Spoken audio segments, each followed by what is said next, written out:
Jemaat Tuhan, kita masuk ke dalam pemberitaan firman. Kita akan membaca kitab Keluaran pasal 16 ayat 2 dan 3 serta ayat 11 sampai 15. Mari berdoa. Berikanlah roh-Mu yang kudus bagi kami untuk menolong, memimpin kami ketika kami mendengarkan suara-Mu ya Allah. Supaya kami dibaharui di dalam dan menurut firman-Mu, menjadi orang-orang, pribadi-pribadi, sosok-sosok yang berbuah dalam hidup ini. Kami nantikan sabda-Mu Bapa di dalam Putra-Mu Tuhan Yesus Kristus yang telah menebus dan menyelamatkan kami. Amin. Keluaran 16 ayat 2 dan 3, 11 sampai 15. Saya bacakan. Di padang gurun itu bersungut-sungutlah segenap jemaah Israel kepada Musa dan Harun. Dan berkata kepada mereka, kalau kami mati tadinya di tanah Mesir oleh tangan Tuhan ketika kami duduk menghadapi kuali berisi daging dan makan roti sampai kenyang. Sebab kamu membawa kami keluar ke padang gurun ini untuk membunuh seluruh jemaah ini dengan kelaparan. Ayat 11. Lalu berfirmanlah Tuhan kepada Musa, Aku telah mendengar sungut-sungut orang Israel. Katakanlah kepada mereka, pada waktu senja kamu akan makan daging dan pada waktu pagi kamu akan kenyang makan roti. Maka kamu akan mengetahui bahwa akulah Tuhan Allahmu. Pada waktu petang datanglah berduyun-duyun burung puyuh yang menutupi perkemahan itu. Dan pada waktu pagi terletaklah embun sekeliling perkemahan itu. Ketika embun itu telah menguap, tampaklah pada permukaan padang gurun sesuatu yang halus, sesuatu seperti sisik, halus seperti embun beku di bumi. Ketika orang Israel melihatnya, berkatalah mereka seorang kepada yang lain, apakah ini? Sebab mereka tidak tahu apa itu. Tetapi Musa berkata kepada mereka, inilah roti yang diberikan Tuhan kepadamu menjadi makananmu.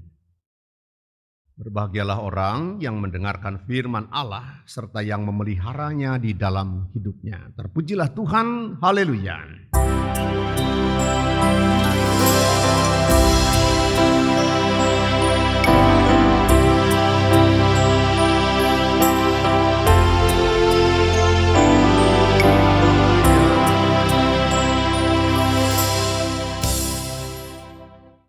Selamat pagi, salam sejahtera bagi kita sekalian, saudara-saudaraku, salam.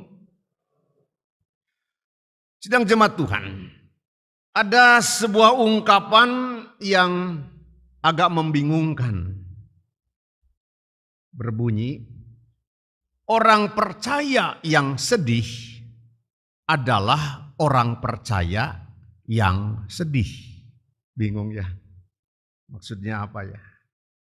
Maksudnya Bapak Ibu Saudara, yang paling menyedihkan, yang sangat menyedihkan adalah ketika seorang percaya bersedih. Orang percaya artinya orang yang telah mempercayakan dirinya kepada Allah yang hidup, tapi bersedih. Apa orang sedih itu Bapak Ibu Saudara? Biasanya orang sedih itu adalah orang yang tengah mengalami kepahitan hidup, bukan? Yang tengah merasa ditimpa oleh kemalangan. Bayangkan Bapak Ibu Saudara, kita adalah sebagai orang percaya memiliki Allah dan dimiliki oleh Allah, telah diselamatkan oleh Allah, dan itu adalah kemalangan. Dan itu adalah membuat kita sedih. Bayangkan Bapak Ibu Saudara, orang percaya artinya orang yang katakanlah menjadi biji mata Allah, yang sangat disayangi oleh Allah, tapi bersedih. Orang percaya adalah orang yang dipercaya menjadi sahabat Allah, diajak bahkan bekerja sama oleh Tuhan Yesus Kristus, tapi menganggap itu semua sebagai kemalangan. Oleh karena itu bersedih. Itu kan konsekuensinya Bapak Ibu Saudara. Itu artinya Bapak Ibu Saudara, kalau kita sebagai gereja Tuhan, sebagai orang-orang yang percaya kepada Allah, mengaku dimiliki oleh Yesus dan memiliki Yesus, mengaku sudah ditebus, tetapi lalu tetap murung dan bersedih. Saudara-saudaraku dalam Tuhan,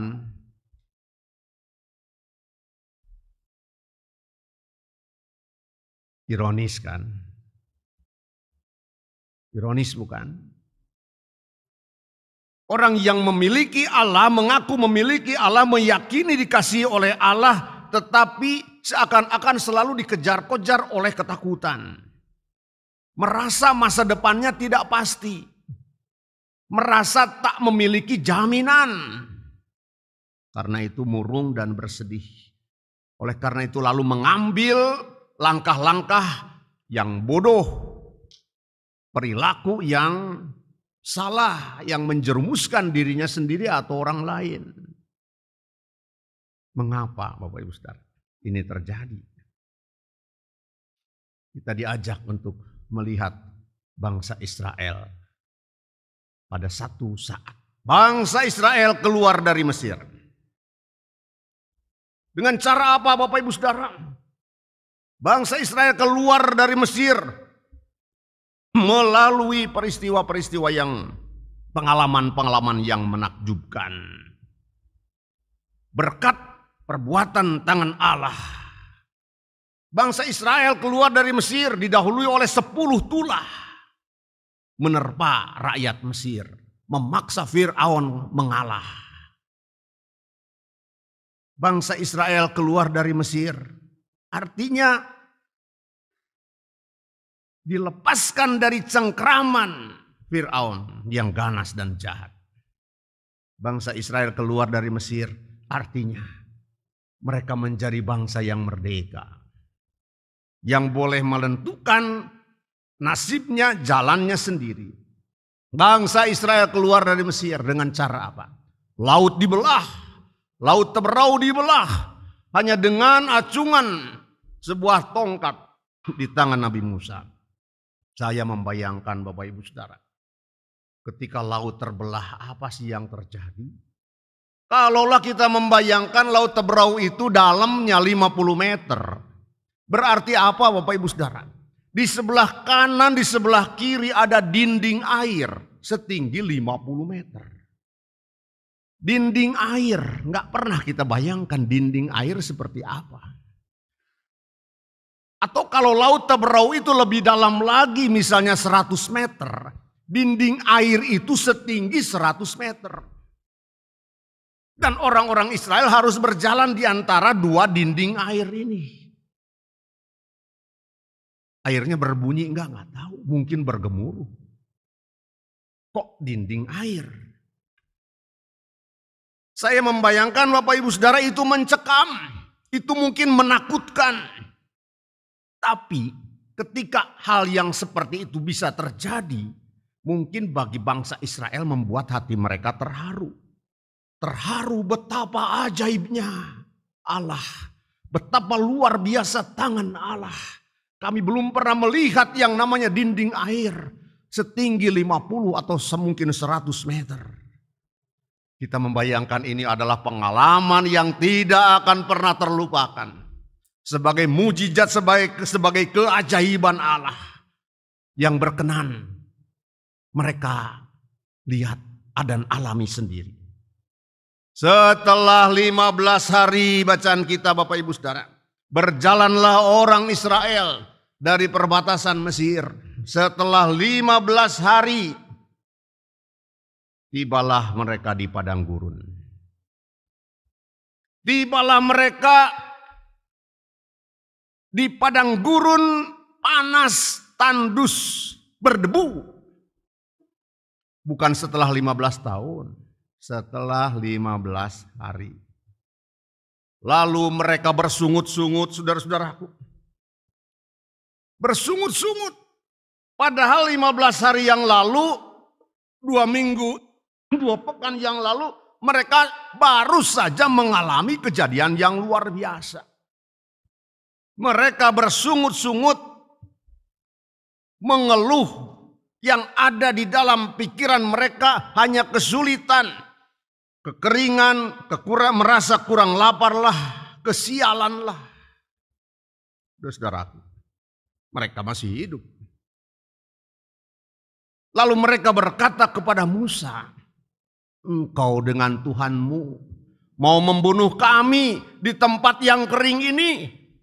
Mendingan kami mati di Mesir. Mati di tengah-tengah kumpulan roti dan berpiring-piring kati daging." Mereka mengeluh. Mereka memprotes. Saudara-saudara. Seakan-akan Allah yang maha hebat, yang luar biasa itu lenyap begitu saja. Seakan-akan pengalaman yang menakjubkan itu tak pernah terjadi atau hilang tak berbekas. Ini Bapak Ibu Saudara, yang diajak dilihat oleh kita melalui bacaan kita. Orang-orang yang tak tahu berterima kasih.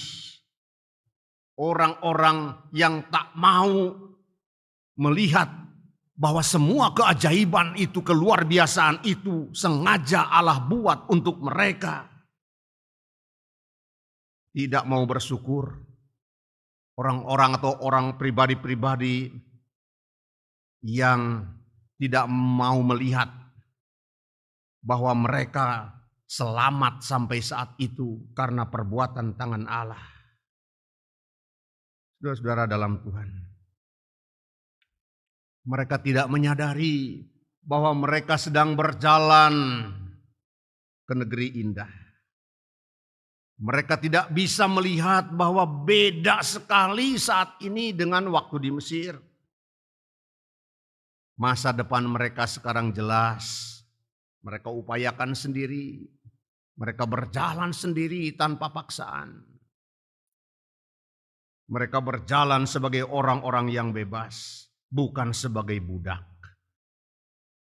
Tapi itu semua tidak dapat mereka lihat. Yang keluar adalah sungut-sungut, Bapak Ibu. Itu orang-orang Israel. Menurut cerita ini. Nah, masalahnya, pertanyaannya pada saat ini, saudara-saudaraku, siapakah Israel itu?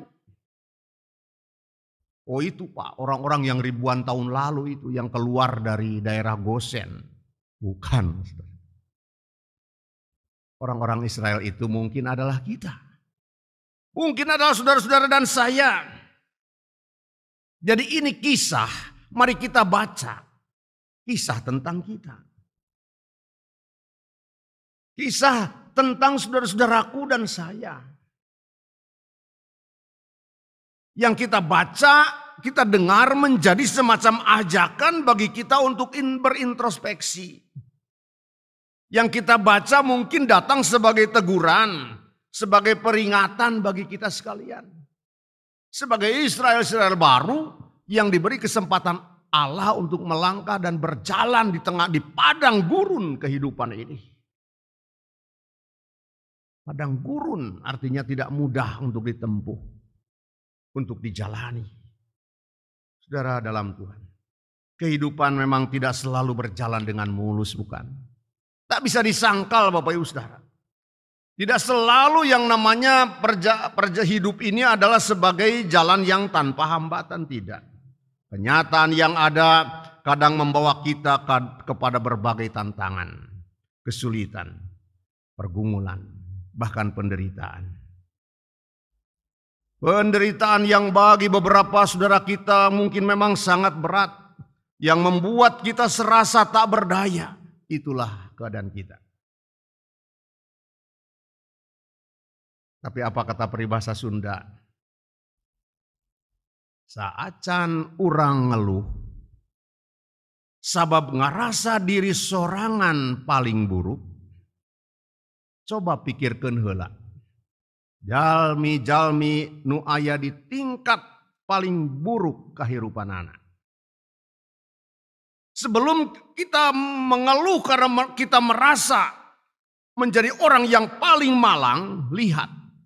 Bayangkan sesama kita yang keadaannya tidak lebih baik dari kita, bahkan mungkin lebih buruk dari kita. Bapak Ibu Saudara dalam Tuhan, karena sekali lagi kita selalu merasa diri menjadi orang yang paling malang. Panggilan kita sebagai gereja adalah belajar mensyukuri keadaan yang ada. Mensyukuri keadaan yang ada pada kita pada saat ini. Sebab kebahagiaan justru terletak, saudaraku, dalam kemampuan kita mensyukuri keadaan yang ada. Kabagjaan teh sanes kuseurna harta. Kabagjaan teh aya dina hate nu teu weleh ngucap syukur. Cek orang-orang Sunda. Sering kita dengar, tapi berapa persen Bapak Ibu Saudara, petuah yang baik, indah dan berharga itu kita pegang. Kenapa saudara? Kita selalu gagal bersyukur. Seperti orang-orang Israel dalam cerita kita. Bersyukur kepada Tuhan.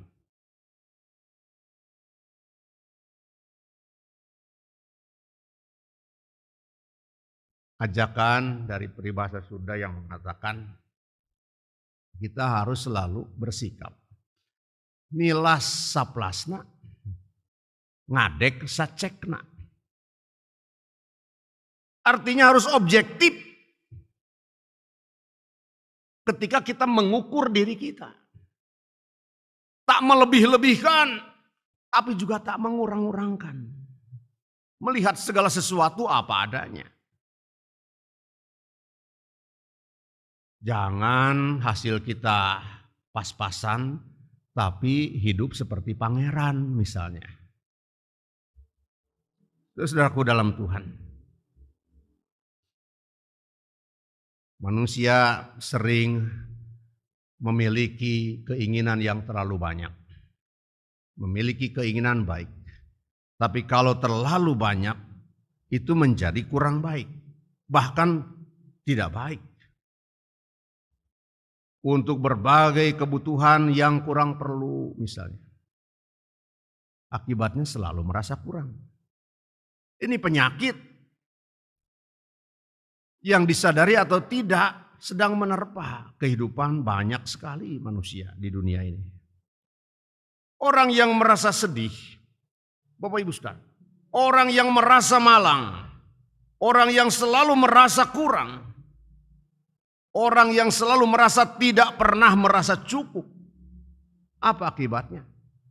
Akibat yang terjadi adalah kehilangan, kerinduan, berterima kasih kepada kehidupan ini.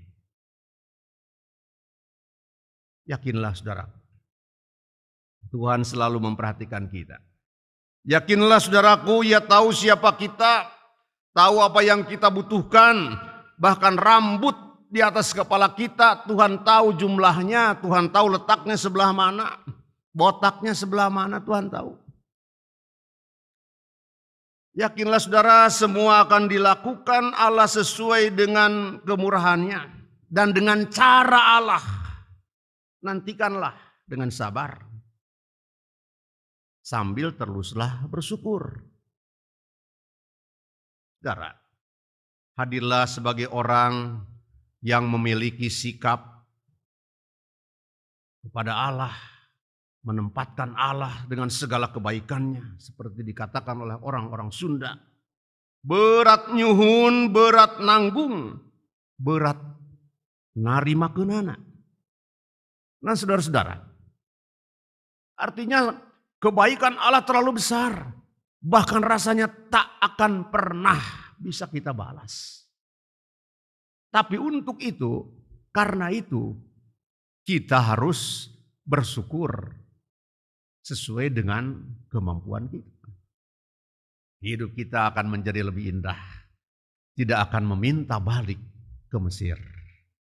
Semoga menjadi berkat. Tuhan memberkati. Amin.